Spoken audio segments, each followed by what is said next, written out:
Hi, and welcome to Power of 10, a podcast about design operating at many levels, from thoughtful detail to society and the world, and about interesting people and their personal journeys. My name is Andy Polaine. I'm a service design and innovation consultant, coach, trainer, and writer.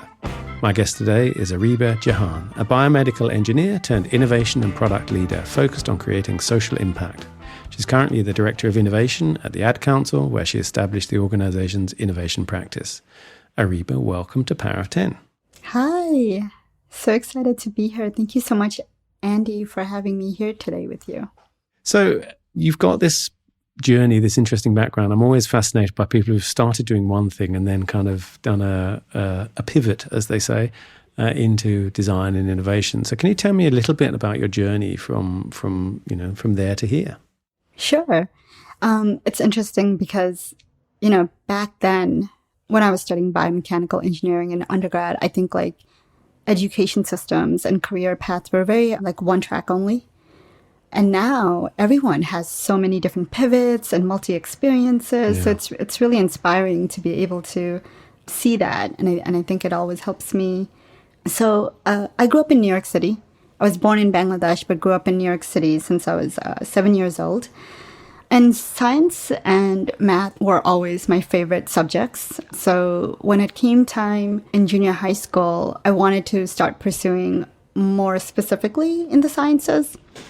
And so I went to Brooklyn Tech High School, majored in biomedical sciences. So I went to a high school that had majors. And from then I got exposed to this space called biomechanics or like bioengineering. So I pursued that at Syracuse University, biomechanical engineering. And I think at that time, maybe by my second year, I was like, okay, I want to be a doctor. I want to apply. I want to be in the room with the patients when they're making the decisions for adopting this new technology into their body.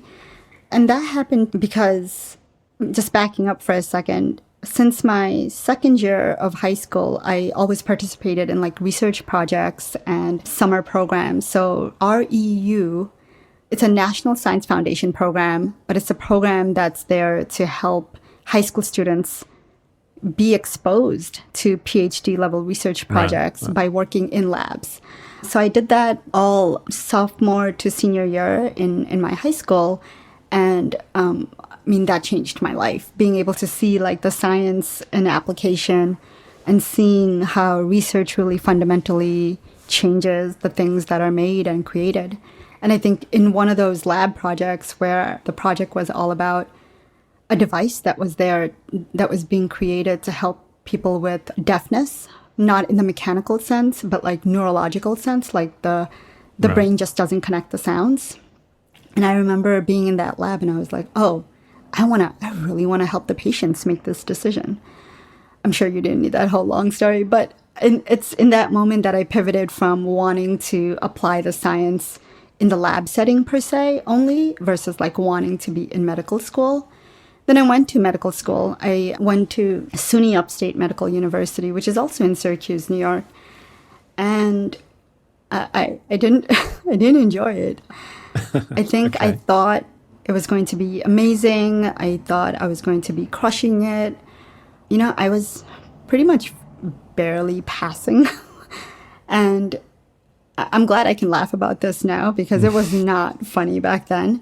It was just earth-shattering for me. If you can imagine the journey you go on to even be pre-med, right? Yeah. So pretty long, bro. I think the biggest click for me, in hindsight, the click is definitely always hindsight.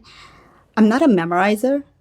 I'm much more of an engineer. That's why biomechanical engineering worked for me, and it was great. So I think second year or third year of medical school, I was like, okay, this is not working out so well. I don't know how many times I can give this a go. So I left Syracuse, I left medical school, and I came to New York.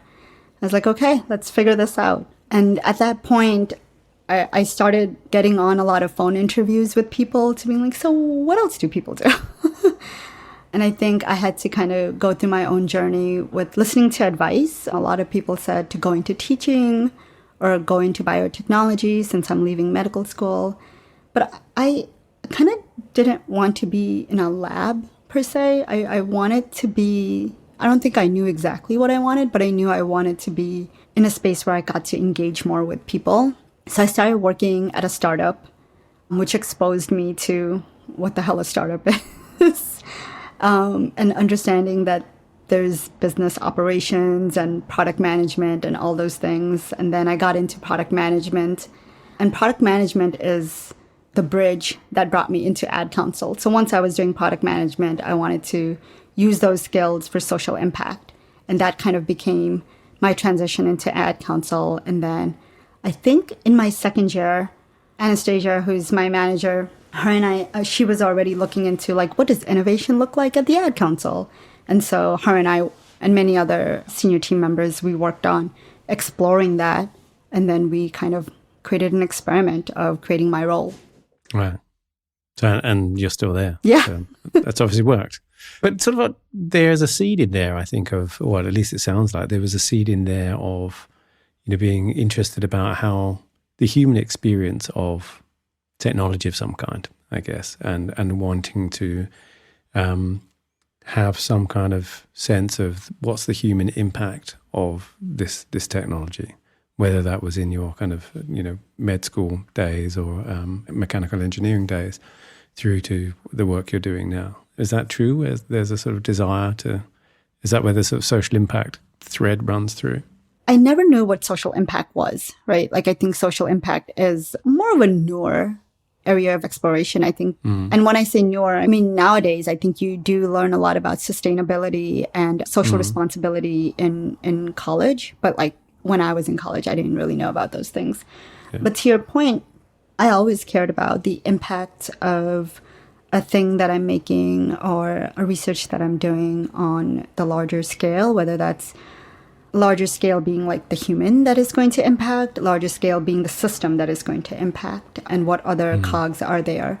I think the first time I really saw how something you could be doing in a tool ends up impacting someone's life experience was I was doing a team project where we were designing or redesigning a device that's used to squeeze glue into lung tissue after the lung tissue has been severed for that sounds horrible.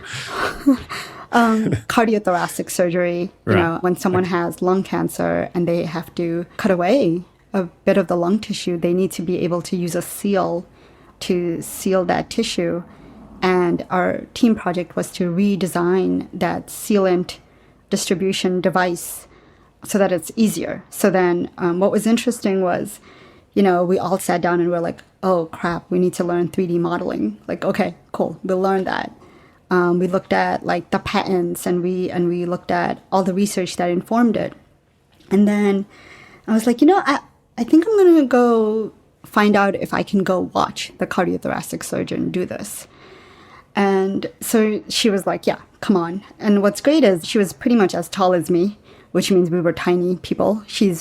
I'm 4'11" and a half, and I think she might have been the same. So what was interesting was like getting into the surgery, the OR, and then she needed to stand on like 2 boosters, 2 step stools stacked, and so did I. And then I noticed how, because she's shorter, her arm is shorter, so then her lever is different than someone who's taller. So, and she's doing the surgery for about 5-6 hours. So by the time she's applying the sealant, it's like the 5th hour in that surgery. So I think that was the first time where I took learnings from like being with her and then back to the design. And then, I remember feeling like, oh, this is really interesting. Like in classrooms, you learn the things, but then being able to like witness her and then seeing how tired her arm got. Or like how was the nurse in the surgery OR preparing the sealant and preparing the mechanisms. And I think that was the first time realizing like there is this holistic way of looking at this. And I think, look, there are people who do this for a living and they do this all the time. But I think that was the moment where I really realized it. And I think, that part of my mindset has always been there. I just don't think I knew that was about user research or social impact. Yeah. And I think the social impact part came when I was working in the startup area. I wanted to work on products that had a larger impact in society And I didn't really know where to find that. And then came across Ad Council as an organization, and I was really just surprised that that existed. And so, part of the social impact work that, we talked about before we were recording was also around equity and inclusion. And one of the things you said, which really stuck with me, was this idea of, obviously since Black Lives Matter, which has been around for several years, but it's had this kind of huge impact this year, and we're just recording at the end of 2020, is that there's a lot of kind of conversations about, what we should be doing and doing in the future and so forth, but less conversation around, or less reflection on what led us structurally to be at this moment where we actually needed to do something. So can you tell me a little about your thoughts on this and where you've been kind of working? Yeah, I mean, to be honest, even my own role in upholding white supremacy culture, right? I think for me, this year became about learning my own role in it too, and understanding, like, even if I'm a POC, I can still be upholding white supremacy culture and systemic racism. And I think a big part of it is a culture of assimilation, right? So I'm an immigrant. So I came here when I was 7 years old. And before I came here, the American culture is glorified in Bangladesh. It's all about, like, when we were immigrating here, everyone was just so happy for us and jealous of us. And there's a sense of already putting America and whiteness on the pedestal. So when you come here, or not you, I'll just speak from my own experience, because I don't think all immigrants necessarily have the same experience. I think immediately seeing so much diversity, and then honestly being treated differently since third grade, like, you just learn, oh, okay, I am different. I remember one of the creative insults I used to get was, oh, you have HBO. And I was like, oh, no, we don't. We can't afford HBO. HBO stood for Hindu body odor. And so it was like my first exposure was that I can be treated differently just because of where I'm from. Right. And that was my first exposure to racism. And, there's levels to that. That's just cruel and kids being kids. Yeah. And not being able to talk about it at home meant that I need to somehow process it all on my own and not really have context into what it is. And I think those are the types of moments that create survival mechanisms, or at least for me it did, where I was just like, okay, well, I can't change my skin color. What are all the other ways I can tuck myself away and hide? It's when I came to America, going through the school health examination kind of system and process, that we discovered I'm half deaf. I say half because I have complete hearing loss in my right ear. Right. And the only health insurance we had was my dad's worker compensation. I think that's what it's called, which is really, really limited. Like, whatever is the state-of-the-art innovation is not what that's going to give. Right. So I think I was then getting mocked for my disability. And my teachers, were very worried about my ambitions. My guidance counselor in junior high school, when she learned that I wanted to go into one of the specialized science high schools in New York, she was very quick to say, we should consider some sort of a vocational school or some sort of a specialized school for the deaf for you. And I was literally in front of her like, I can talk. I can hear you. I don't understand. I'm learning sign language. I'll be fine. And then I ended up forging my mom's signature just to be able to take that specialized science high school test. And that was my decision, like, the night before of the test. So I didn't even get a chance to study. And, when you immigrate here, you kind of just assume everyone else knows best. You assume the guidance counselor knows best. You assume your teachers know best. And my mom and my dad, they were so busy with so many jobs that I really couldn't have that conversation with them. But I think it's those types of experiences that taught me you have to assimilate, or else someone is going to make assumptions about your capabilities and limit what you have access to. But I think that moment, I stopped wearing my hearing aids. I knew I couldn't change my skin color, and not that I ever should have. And in hindsight, how dare my guidance counselor tell me I can't pursue a career in STEM because of my hearing loss, right? Like that feels insane. Yeah, absolutely. But I think those things taught me to assimilate. And now I think, I'm sad to say that I have to do a lot of that unlearning. Because when I assimilate, I uphold racist cultures. I uphold systems designed against us, And I think I'm trying to think about, even in DEI initiatives, how do we go beyond just like diversity? It's sad to say DEI or well diversity has been a topic of extreme popularity for many years now, but there's still companies that haven't done diversity. They have a 5-year, 10-year strategy for diversity, and it's like all you have to do is hire. There is no pipeline problem. The talent is out there. Why do you need a 10-year strategy for it? And then, attrition happens, so it's just like, oh, well, they come and they leave. And it's like, well, then have you created the conditions for diversity to actually thrive here? If your organization, each organization is an institution all by itself where it has its own systems, it has its own structure, it has its own norms and culture. And all of those things have to be interrogated before you can just like bring a new pool of diversity, And I think that's the part that I would love to see more work in. I know there are many people who are advancing that work. I just want to see it more. So, I mean, the word initiative in itself sort of almost paints the problem, right? Which is that this is a new thing we're going to do. It's an initiative, as you said, that's going to roll out over several years, right, rather than a self-reflection and an unpacking of how did we get the here? Situation we're currently. Yeah, how did we get here? Like what structure, so you want to hire diversity. Okay, so why wasn't it already diverse? What are the things that got in the way? Exactly. Are those things still present? How are you planning to get rid of those things? And sometimes that means really interrogating the structures of the reward systems inside the organizations. How are promotions happening? How's hiring and recruiting happening? Who has the most power informally as well as formally? And I think those are the reasons a lot of times, something becomes a huge priority. And then we have a whiplash effect where it's like, okay, great. Now we got to move on to the next priority. What are the few initiatives that we could launch so that, it hits a checklist? We can look back into 2020 and say, we've done the things. And, I keep hearing different people say, well, it's a marathon, not a sprint. And some people saying it's a sprint, not a marathon.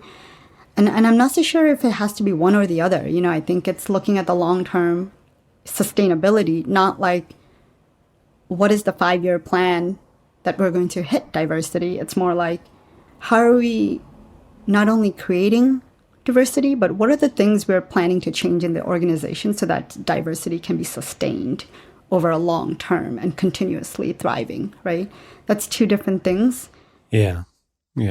There's an expression that often comes up in design and innovation or in service design as well, in sort of, co-design workshops and stuff, which is quick wins. Mm-hmm. But there's also another one about brilliant basics, and they often get conflated, on one of those kind of 2x2 matrices of people are kind of mapping out stuff and go, well, those are the quick wins, those are our brilliant basics. And I always kind of feel the need to say, no, brilliant basics are the underwiring, the basics are actually the foundational stuff, and those things are anything but quick to change. There are definitely things, I did write a thing about it's a marathon, not a sprint, but there's definitely things that you can immediately do and should do. But there are other things that are much more foundational and structural that take time, right? Because you're unpicking, it takes time to even work out what they are, let alone kind of then unpacking and changing a culture. And organizations in general, again, the word initiatives, are terribly bad at stopping doing stuff. Really good at starting doing new things, but very bad at kind of stopping doing existing things and kind of letting things go. Apart from, they might shut down a department and stuff. But in terms of kind of fundamental activities that are structurally part of the culture. And I think one thing that really adds to that is the fact that these conversations happen separately. It's almost like, and it's happening separately in two different ways. One is, it's almost like the DEI conversation is happening in room B, but business conversations are happening in room A and C, and it's like, why? Why is it being compartmentalized and separate? Because I think when it's like that, then you're not actually creating long-term structural changes. And it's okay if you don't have answers, but it's, I think some initiatives are okay.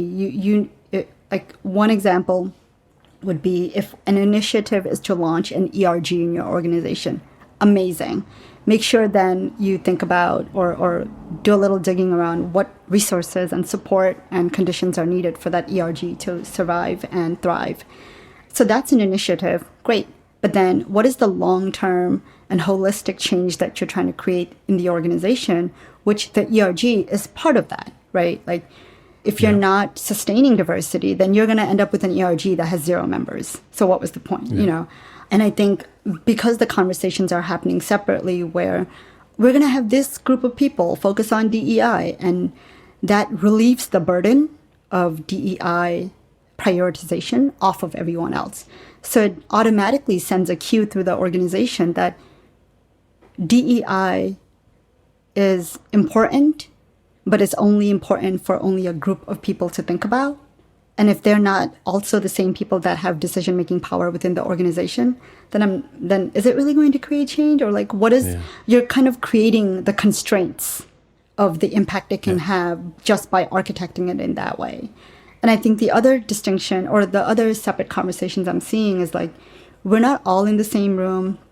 We're not all like cross-functionally having that dialogue in the industry where there's like, is there a marketing take on DEI as how they're thinking about translating messages to their audience versus like, how does it play a role in product design? How does it play a role in policy design? How does it play a role in the onboarding into your product or where you think your product will thrive? Like it sometimes feels like every function is left to their own devices to interpret what DEI really means for them and then to create priority decisions based on that versus I do wonder how incredible it could be if we're all doing it together. And there might be organizations that are already doing it, and I'd love to know who they are because I think there's a lot to learn there. Yeah, I mean, there's lots of parallels. We talked about this before as well between that and sustainability. In the kind of joined up conversation is exactly what you need to make any impact there, because you can't be having an organization saying, well, we really kind of care about our contributions to climate change or being more sustainable, and at the same time our primary KPI is growth that uses resources and all the rest of it. Right? You can't, and again, it's the same thing, which is not what should we be doing, it's more what should we stop doing, but also how do we get here in the first place? And out of those things, what do we need to fundamentally change and stop doing? Otherwise, regardless of what we do, there's this, I mean, you said it sort of before, there's this like, it'll start and then you get the kind of the initial surge, but the momentum of that other bigger thing is just going to gradually kind of push it down to 0 again. Yeah. Yeah. I really like that you said, what should we stop doing? I know teams probably have that as part of like their retro questions or like their stand-up questions of like thinking about what do they need to stop doing? But I'm unclear on whether that question is being interrogated on a organization level. No, I don't think so. I think the other thing I think about is like values, right? Every organization has their own like pillars of capabilities as well as the values. And I always wonder, like, is there a way to formulate those values where it's like, what does it mean to be doing our work in those values? And what does it mean when we're actually doing things that's against those values? Yeah, absolutely. And values is like not an easy, but I'm sure it's actually really hard to put those things into writing. But in terms of DEI, like if organizations create their own goals and value systems around those, I would love to see like, what are the things we're doing that actually hinders our DEI? Yeah. So to your point about this bloating of work volume that ends up happening when there's like new priorities that's created on top of existing work, there needs to be a little bit of a pause to be like, what are we doing right now that's actually not in service to this DEI future that we want to see? Yeah. There's an amazing diagram, and I'm blanking on the person who created it. I stumbled upon it there's been so much sharing of anti-racism resources. It's a great diagram that shows like what's the phases of anti-racism, what's the phases you'll go through to becoming an anti-racist organization. And I think it had like 7 phases. And I loved how it captured the nuances of like you may end up in phase 3, which looks like you're saying all the right things. You have initiatives. But blankly put, it's just performative. And then, phase 7 is like, okay, your anti-racism goals and pillars are really threaded throughout the whole ethos. Like it goes deep into the structural basics of the organization.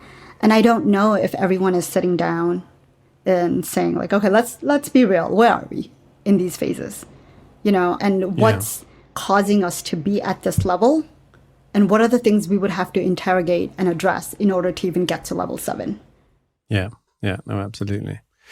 So the other thing, talking about this year that we've been kind of chatted about a little bit before is, this year, 2020, the kind of year that's going to go down in history as a tough one for a lot of people, and I'm kind of feeling very depleted as well. Which is how you're dealing with kind of how teams are feeling, how their resilience through the pandemic and their resilience for themselves and not just kind of showing up at any cost. And how have you been kind of working with teams that way or talking with them about it?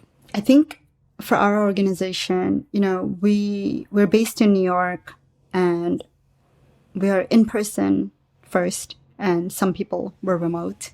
And then just like everyone else, it just suddenly became, okay, we are remote until further notice. And there was no onboarding. And I think many of us started, and we didn't have like existing working norms that are designed around remote working.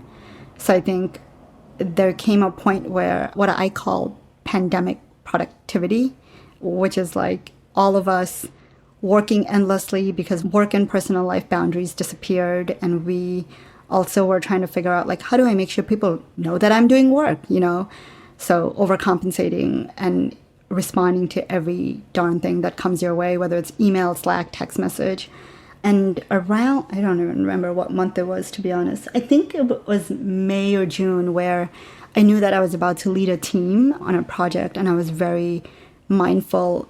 I already knew that we had a high work volume at work, but I also knew at that point that we were hitting emotional burnout. So for me, that's when I started interrogating the difference between survival and resilience. And I think survival is like, to your point, is just showing up at any cost, and often that cost is yourself. And then resilience is like, okay, how do I keep myself at least at 70% battery and not lose myself to the red at the end of this project? And the thing is, when the pandemic hit, it interrupted all of us, whether you were already in survival mode or resilient mode before that. But like if you were in a little bit of a resilient space, then at least you have a little bit of battery charge in you to come back. And I think keeping that in mind, I started thinking about like, how do I create feedback loops with my team so that I know where they are? Because I barely know where I am day to day. So we did rituals like check-ins and check-outs where I would just ask like, what's in your head space? What's in your heart space? Any surprises?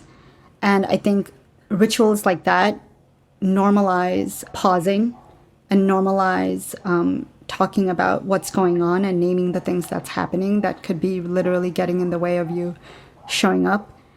And then actually using that information too. There's been times where I shifted timelines because I was like, okay, after a check-in, the team seemed like they are not in a headspace to do more user interviews. Right. And so we shifted it. And I think that's the part of it that mattered the most. Is step one is to just like, how do I even create the space for people to be honest about what's in their headspace and heart space? And part of that means like for me to be really honest about how hard it is for me. And then the second part is once they're actually being that honest, is honoring what they're sharing and seeing what decisions can we change. What decisions can we make?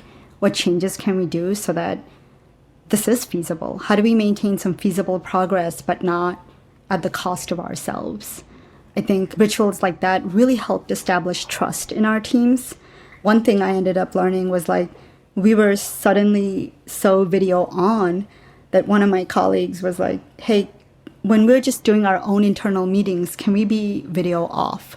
I would love to take a break from permanently smiling so that when we're on the user interviews, I can kind of bring my full like engaged self.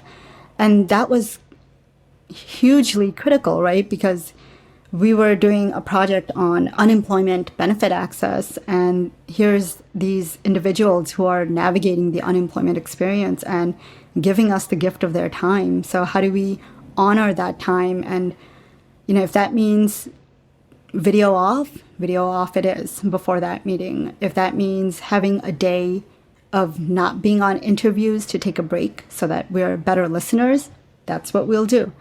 So I think like I learned a lot from my team. I think sometimes there were moments where I was like, I don't know what things I need to change. I don't really know. Like I'm supposed to have answers. And then I realized I can't have the answers, but I think I have to ask often enough or ask one-on-one and just be very open to hearing what needs they have, even if the need changes week to week, because it just all felt very unpredictable. Yeah, it's true. It's quite, I don't know about performative. Maybe it is performative, but it's certainly quite, because the window, literally like the actual kind of physical window, but also of communication is just around the head, and you know you can't just be in the sort of same space next to someone and they know that you're listening, and there is a certain amount of performative listening, isn't there, that happens over video, and I think it's like you're kind of on stage. I think even just a lot of the kind of way of thinking is like, oh, the video's on, like the camera, lights, action, you know, it all sort of feels like the metaphor around that, or the mental model of it is, now I'm kind of performing in video. Right. Like I have a ring light on right now. I never needed to own one before, right? There's like, you can hire Zoom stylists who will like give you a strategy on how your Zoom window needs to be, like what needs to be in the view. I think one of the things that honestly made me panic when all of this started is I have a really hard time note-taking and processing audio at the same time. Right. And when we went all virtual, you know, I was like, oh, snap. Like, how am I going to do this? Like, there's going to be a lot of meetings where I may not catch everything. And, you know, going back to my own accessibility needs, I've never prioritized my own accessibility needs until 2019, where I had, thanks to a lot of therapy, I finally said, I'm going to buy hearing aids again, so I could hear better, so I could process a little better. And then when we came into this remote world, you know, I can't have a headset on and my hearing aids on at the same time. There's only so much space in my ear canal. So that was really, really scary for me. And one of the first things I shared with my team was, hey, like when we were identifying like what roles we wanted to play, in what moments, like in user interviews and annotating, or like, you know, for the most part, we did all the things together. And I really wanted that. We were a cross-functional team. So I had someone from PR and I had someone from strategy, and I was like me. And we did all the things together, from researching, from like generating insights, coming up with ideas, doing mock-ups. There was no like, well, you're this, so you can only do this. And I think that allowed us to really flex new learning muscles and all the things. But there was a moment where I asked like, hey, like, I know you're from PR, I know you're from strategy, like, are there skills you're trying to build that may not be within those areas already, so we could like create the space for all of us to grow? And then we also talked about what needs we had and what work styles we had. And the first thing I had to share was like, so I am not good at taking notes while listening, or like while I have to participate in a dialogue. It's really hard for me. And then one of my coworkers was like, great, because I don't want to do any of the interviews. I will note take for you if you can take the lead on interviewing. You know, so I think like even having that level of honesty allowed us to know like, oh, like I wasn't expecting that from her. I thought she would want to do a lot of the interviews. But then I was like, okay, great, because I'm very comfortable asking questions and facilitating these conversations. But I remember how like scary it was for me to say that, because of my lived experiences, where just because of my disability, it felt like I was being labeled as less capable, so I think it's easy to operate from like, okay, I want to show you that I can do everything. But I think me admitting to my own accessibility needs helped like set the norm. Like we all have different needs. Yeah. I mean, you mentioned also doing sort of co-design and co-creation rather over Zoom, and particularly on the unemployment benefits project, and the need to really be reflexive and consider kind of your own positions of privilege or also of other people's vulnerability. Oh, yeah. I mean, we're 3 people with full-time jobs having the privilege to learn about unemployment and not having to actually navigate it, right? I think for me, I don't even remember how many years, but we were on food stamps. And I know we spent many years not being able to even have health insurance back then. I knew that... This is when your family first came to America. Oh, yeah. Yeah. Sorry, I realized in my head, I jumped back to when I was 7, but I didn't actually say that. Yeah, it happens to lots of people all the time without them realizing it. Touché. So I knew that there was variety of experiences, and I knew that just because I had that lived experience doesn't mean that that's everyone's lived experience. But I knew that from knowing that I had that experience, I think all it did for me was made me mentally be aware of the privilege that we have. And I think I was really lucky. My teammates are very aware too. And I think all 3 of us were able to think about like, hey, how do we make sure we honor their time? How do we ask questions where we're not coming to the conversation assuming we know the answers or like we have the best design or we have the best solution? It's more about like actually the opposite, that because we don't have their experience, because there's a limitation of how much you can empathize, like we're going to do this wrong. And it's the people who are actually experiencing having to navigate the benefit system that have the answers, or maybe they don't have the answers, but we're not here to validate or invalidate their lived experiences, but we need to create the space to make sure that we are listening and never making the assumptions that like, well, if we ask 20 questions, then we'll empathize enough. I think what was really critical for us is remembering like an interview is not going to suddenly give you the complete snapshot of someone else's life. Yeah. During that time, they're sharing with you what they feel comfortable, what feels necessary to share, to answer the questions that you're asking. And that is all, and I think it's a little silly to assume that it's beyond, it's more than that. And, you and I are having this conversation. So whoever's going to listen is going to know only this part of me, from this interview. That doesn't mean you know everything else. Yeah. And I think that's why I have struggled with the word empathy. And I know there are many people that I respect and I learn from that have done a great job communicating that there's limitations to empathy, right? Tatiana Mack is a great example. She's done a lot of talks where she emphasizes that.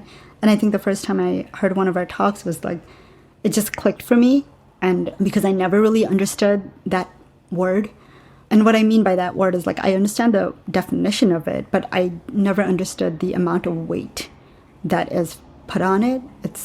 It's treated like a responsibility, but it's also treated like a do-goodism. Like I can empathize and I am so skilled at empathizing. And it's like, no, you're great at asking questions and getting information, but you still have your own privilege and lens, and that is different. And I think it's critical to not see that as if it's a barrier, but like see that as like that is just real.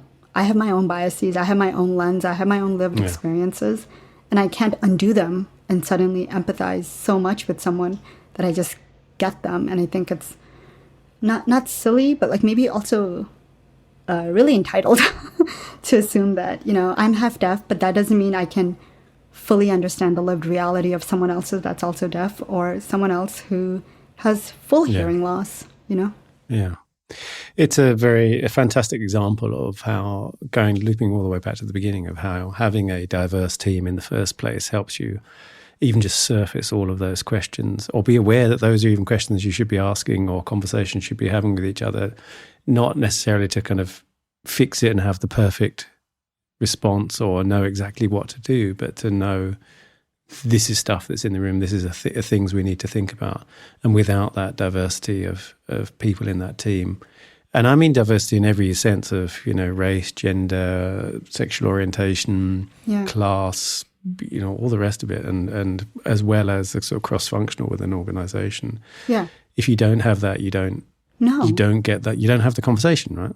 It's just full of assumptions. Right. And I think on top of that is like, how do you create the diversity so that there's the dialogue, but not doing it in a way where you're relying on that one person to represent that whole community. So like making sure that you're not like, okay, great, we've got someone that represents all of these differences that we know we need to have, and now that person is going to be the representative of all the things, right? Like, I'm not going to be the representative of all POCs or all women of color or all women or any like variations of that, and we shouldn't look for that. I think sometimes it's treated as okay, great, we've got an Asian person in the room, great, so can you give feedback on this Asian targeting project? My skill set is my skill set. My lived experience is not the skill set that I'm selling, right? So it's diversity is, I guess what I'm saying is there's a really fine line between where looking for diversity can become tokenism. And I think that is what you can have when you have diversity, but not equity and inclusion. That is a side effect of that, where you're not being mindful of, am I really expecting this one Black person on my team to be the spokesperson for the entire Black community? Or am I expecting this one person who uses a certain assistive technology to become the spokesperson for all people with disabilities? I think that goes back to the interrogation of process, structure, and culture, right? Yeah. And so, that one person do all of this so that we don't have to. Right. Exactly. Right, is the kind of other part of that. And again, come back to the sustainability comparison there, which is, other people should be doing stuff so that I don't have to change my lifestyle. It happens all the time. Listen, we're coming up to time. The Power of 10 is named after a Ray and Charles Eames film that's about the relative size of things in the universe. And the final question is always, what one small thing that's either overlooked or should be redesigned has, or would have, if it got redesigned, an outsized effect on the world? I think, it is December. Everyone might be in a very burnt out but reflective headspace. So I think maybe having a reflection on what is the power that you have. And it's not like just because you have power, you have to like dissolve yourself and disappear and vanish and be invisible. But how do you use your power to create more equity around you in the products that are designed, in who you're reaching and who you're excluding? What's the power you have to help inform decisions that could actually benefit from having some serious interrogation? How are decisions being made? Are you part of decision making that you actually think that there are other people that should be part of making that decision? And could you create space for that? I think I think we talked a lot about power this year, and I think it's acknowledge and be aware of the power that you have, and then maybe wrangle that power and think about how do you create changes in the structures that you are part of. And that structure doesn't have to be some major organizational structure. If you want to at least break it down to, like, if you're a team leader, how are meetings running? Who's creating the tone? Who's setting the agenda? I think even something as simple as setting the agenda has power, because you're creating prioritization and norms and what's acceptable behaviors and non-acceptable behaviors. So I guess what I'm saying is reflect on what power you have in all the different spaces you exist, and how do you use that so that you're learning too, and how those powers could be used and misused. And if you're kind of in your own DEI journey, or if you're in your own, not if, we all are, but like if you're kind of thinking through, how do I create more equity in the work that I do and the way that I lead, maybe reflect on how we got here for yourself, and the organization you're in or the organization you lead, and thinking about which one of those can you work to shift in the new year. That seems like a very powerful reflection to end on. So where can people find you online? You can find me on Twitter. It's just my first and last name. So that's Ariba Jahan. And I'm on Instagram as well. Same name, Ariba Jahan. And my website is aribajahan.com. And on LinkedIn too, right? Oh, yes. LinkedIn too. That's right. We'll put all the links in the show notes. Thank you so much for sharing all those experiences and insights and being my guest on Power of 10. Thanks so much for having me. I'm really excited that we got to do this together. Really appreciate it this time, this conversation, Andy. Thank you. As I'm sure you're aware, you've been listening to Power of 10. My name is Andy Polaine. You can find me at Polaine on Twitter or Polaine.com, where you can find more episodes and sign up for my newsletter, Doctor's Note. If you like the show, please take a moment to give it a rating on iTunes. It really helps others find us. And as always, get in touch if you have any comments, feedback or suggestions for guests. All the links are in the show notes. Thanks for listening and see you next time.